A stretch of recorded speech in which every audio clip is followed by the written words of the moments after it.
अस्सलाम वालेकुम गाइस। आज इस वीडियो में मैं आपको बहुत ज़्यादा अच्छी इन्फॉर्मेशन देने वाला हूँ। इस वीडियो को आपने एंड तक मस्त देखना ताकि आपको जो भी क्वेश्चंस हैं वो आपके क्लियर हो जाएं। इसके लिए मैं इस वीडियो में आपको स्टेप बाय स्टेप एक प्रोसेस बताऊंगा कि आप ऑस्ट्रेलियन एम्बेसी और वीज़ा के लिए क्या क्या कर सकते हैं, क्या क्या नहीं कर सकते। और ऑस्ट्रेलिया में एम्बेसी में जो क्वेश्चन हुए थे वो मुझसे क्या हुए थे, क्या पूछा था उन्होंने, उसके बारे में बताऊँगा। पहले इस वीडियो को आपने एंड तक देखा। साथ ही मैं आपको बताऊंगा क्योंकि रिसेंटली मैंने वीज़ा अप्लाई किया था और अल्हम्दुलिल्लाह मैंने वीज़ा हासिल कर लिया है। और वीज़ा हासिल करने के बाद ऑस्ट्रेलियन हाई कमीशन एम्बेसी ने मुझे जो कॉल की थी उसके बारे में बहुत सारे लोग मुझसे क्वेश्चन कर रहे हैं कि भाई जो आपको कॉल आई थी उसके बारे में हमें बताएं कि उन्होंने क्या पूछा था, उनके जो क्वेश्चन थे उनके आंसर कैसे दिए मैंने, उनका इंटरव्यू कैसे क्लियर किया। इस वीडियो में मैं आपको एक कंप्लीट डिटेल शेयर करने जा रहा हूं। अगर आप चाहते हैं कि इस वीडियो में आपको सारे आपके क्वेश्चन के आंसर मिले तो आपने इस वीडियो को एंड तक मस्त देखना है। और साथ ही मेरे चैनल को आपने सब्सक्राइब और लाइक मस्ट करना है। क्यों? अगर आप मुझे इस मेरे चैनल को लाइक और सब्सक्राइब करेंगे मुझे पता चलेगा कि आप लोग इसमें इंटरेस्टेड है, तो मैं इससे मज़ीद वीडियोस, इंटरेस्टिंग वीडियोस अपलोड करता रहूँगा। गाइस चलते हैं, मैं आपको सबसे पहले ये बताता हूँ कि ऑस्ट्रेलियन जो कंट्री है वो दुनिया में काफ़ी पॉपुलर है और लोग चाहते हैं कि हमारा जो स्टडी वीज़ा है वो हम ऑस्ट्रेलिया में जाकर अपनी स्टडी कंप्लीट करें। मोस्टली लोग यूके को प्रेफर करते हैं, लेकिन आज मैं आपको ऑस्ट्रेलिया के बारे में बताऊंगा। ऑस्ट्रेलिया में दो इंटेक्स, मल्टीपल इंटेक्स होते हैं, लेकिन जो मेन इंटेक्स हैं वो दो हैं, टर्म 1 और टर्म 2। जो टर्म 2 इंटेक है वो जुलाई इंटेक है और जो नवंबर इंटेक है वो भी रिसेंटली आने वाली है। लेकिन मैं आपको ये बताने जा रहा हूँ कि टर्म 2 इंटेक में ऑस्ट्रेलियन यूनिवर्सिटी कौन कौन से जो है ना वो ऑफ़र दे रही है और उसकी क्या रिक्वायरमेंट्स हैं।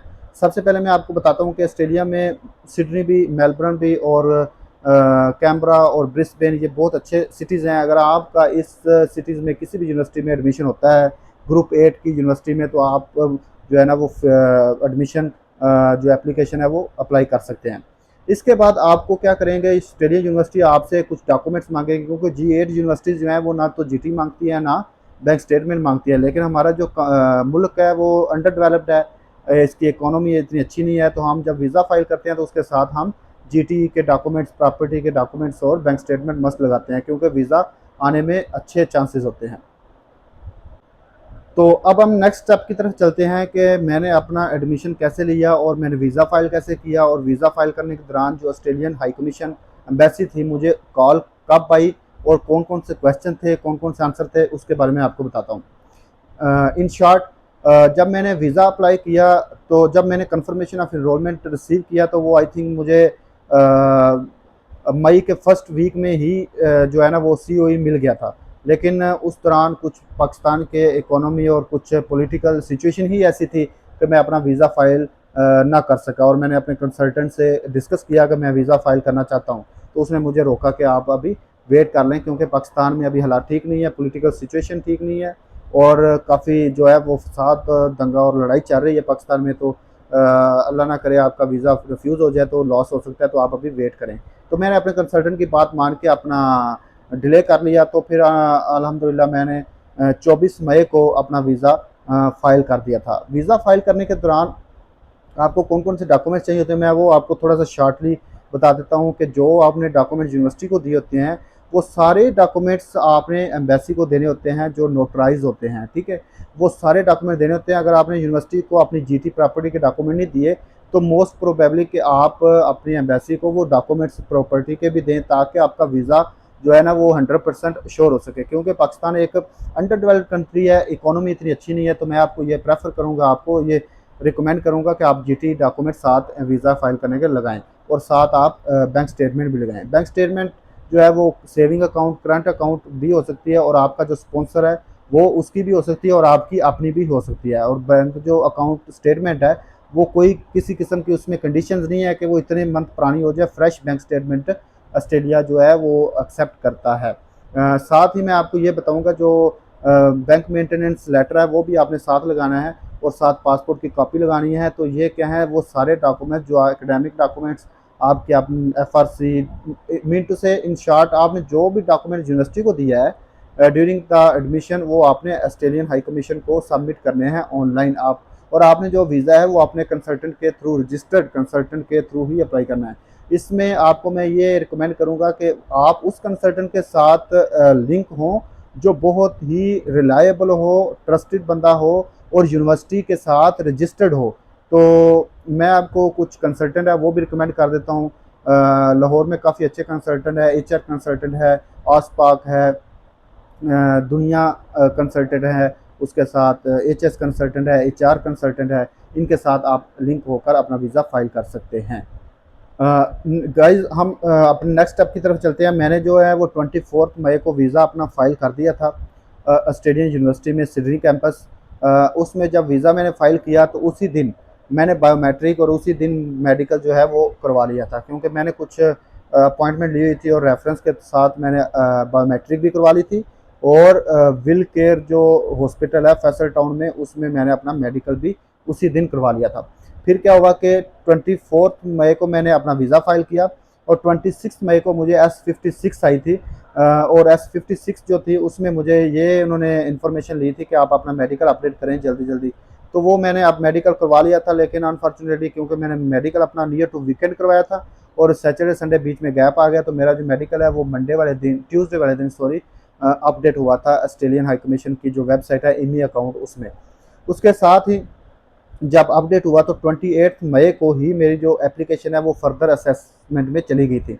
फर्दर असेसमेंट में चली गई तो मैंने कुछ किसी के साथ मशवरा किया कि मुझे S56 आई है, तो उन्होंने कहा कि आपका वीज़ा जो है 100% अल्हम्दुलिल्लाह पक्का है, आप अपना मेडिकल करवा लें। तो मैं काफ़ी अल्हम्दुलिल्लाह खुश हो गया।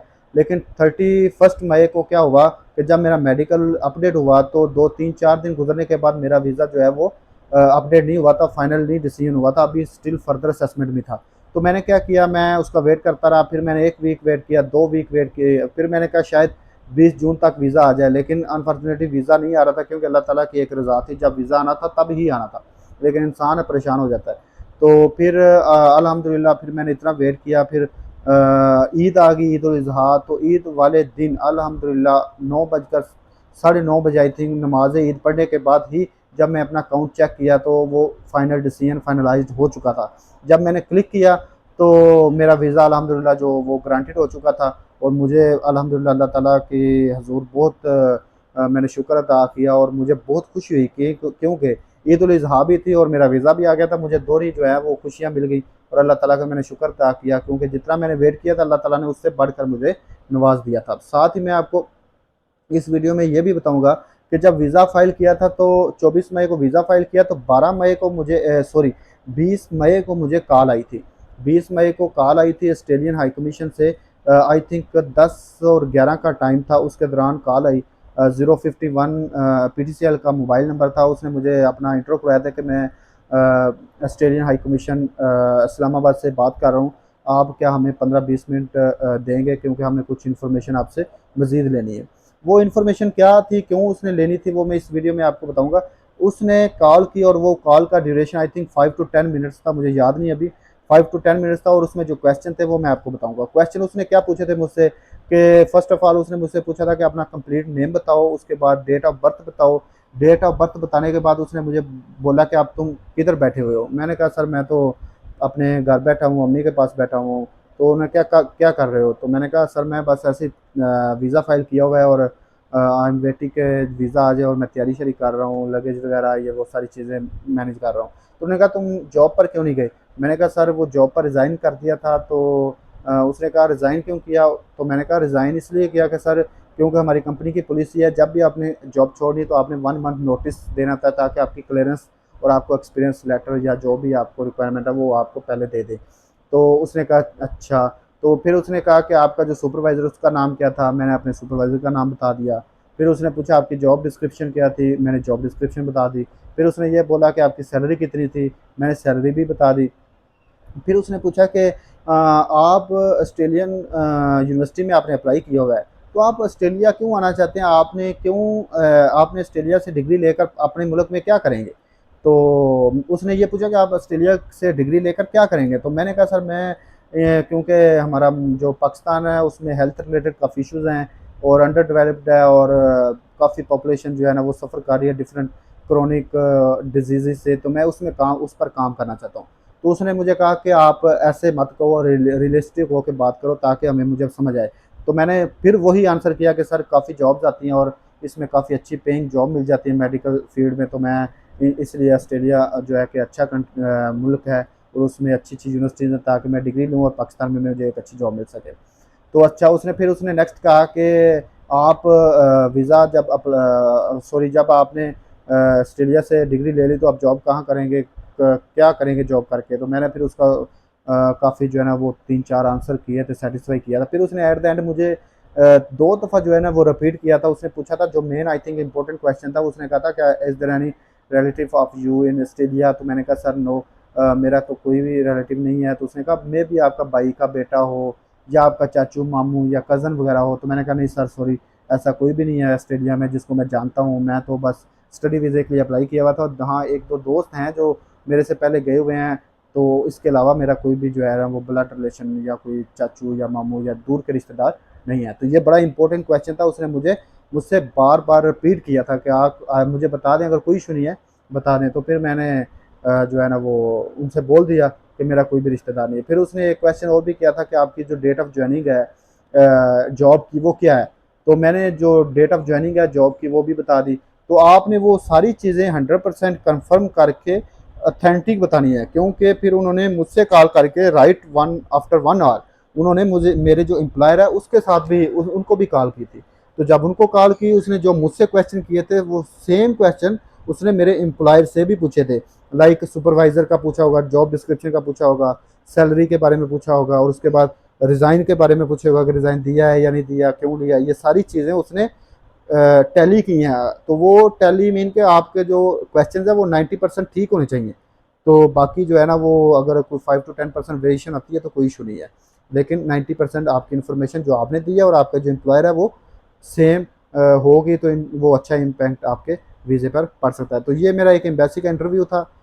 तो मैं आपको ये रिकमेंड करूँगा कि आप जो एक्सपीरियंस लेटर दें, आप कोई भी लेटर उनको देते हैं जो आपके गैप को कवर कर रहा है। अगर आपका गैप नहीं है तो फिर वेल एंड गुड है। अगर आपका गैप है तो आपका एक्सपीरियंस लेटर जो उनको आप दे रहे हैं वो 100% वेरीफाइएबल होना चाहिए। अगर वो वेरीफाइएबल नहीं होगा तो आपकी जो फीस है और आपकी वीज़ा है वो उसमें नेगेटिव इम्पैक्ट पड़ सकते हैं और वीज़ा रिफ्यूज़ भी हो सकता है। तो ये मैं आपको बहुत अच्छा एक सजेशन दे रहा हूँ कि आपने जो भी गैप कवर करना है, चाहे डिप्लोमा का है किया हुआ है, चाहे जॉब की हुई है, तो आपने उसको प्रॉपर वेरीफाइबल होना चाहिए। अगर आप चाहते हैं कि मैं अपने एम्प्लॉयर से कॉन्टैक्ट कर लूँ तो आप उसको कॉन्फिडेंस में ले लें। तो ये सारी चीज़ें आपने 100% ऑथेंटिक देनी। हाँ, अगर आपका कोई रिलेटिव ऑस्ट्रेलिया में है तो उसको आप हाइड कर दें। अगर आपका कोई ब्रदर या ब्लड रिलेशन है तो वो बता दें, क्योंकि उनके पास FRC होती है तो वो सारी डिटेल उनके पास 100% मौजूद होती है। तो इसलिए आपको किसी किस्म की परेशानी ना आए। इसी वीडियो को मैं इख्तिताम करता हूँ, क्योंकि मेरा वीज़ा आ चुका है और मैं इंशाल्लाह कुछ ही दिनों में अपनी टिकट करवाऊँगा और ऑस्ट्रेलिया सिडनी जो है ना वो अपना अपना सफ़र जो है ना बांध लूँगा। तो इसी के साथ मैं इस वीडियो को ख़त्म करता हूँ और इस तरह की मज़ीद वीडियो इन्फॉर्मेटिव वीडियो देखने के लिए आप मेरे चैनल को काइंडली जो है ना रिक्वेस्ट है आपसे, इसको सब्सक्राइब भी करें, मेरे चैनल को शेयर भी करें और लाइक भी करें और बेल आइकन को भी प्रेस करें। ओके, अल्लाह हाफिज़।